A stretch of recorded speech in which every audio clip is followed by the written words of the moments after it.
Hey guys, I'm making a photo tip-in for my 2026 Bible. I have variations of these for different people and different topics that I make and put in my Bibles.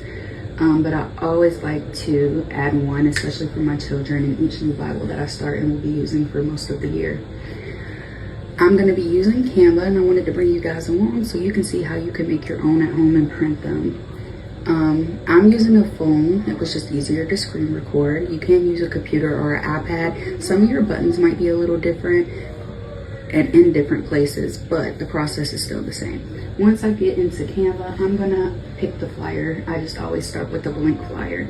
I will title that page so that way if I lose it, I can find it again. And I'm going to pre-size in a 5x7. This just lets me know the page that I'm looking at on the screen is formatted exactly how I want to when I print it in that 5x7 for a tip-in.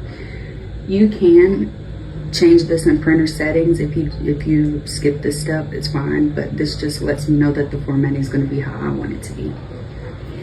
Next, I'm going to hit camera roll and upload some photos. If you're doing this from an iPad or a computer, you're going to go to upload. It will be on the bar on the left hand side.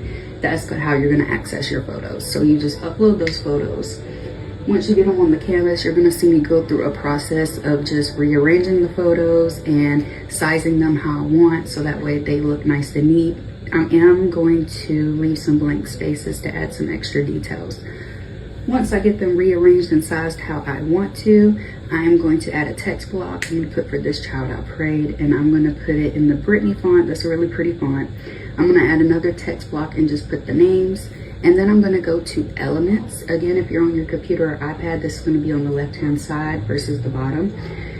Once I add the elements, I'm going to search for a cross, and I'm just going to find a pretty simple cross, and then I'm going to stick that in the middle. Then in your top corner, you're going to have the save option and the download option. I always download as a PDF and flatten it. It just makes it look better. Once I save it, then I'm going to go print it out on my printer.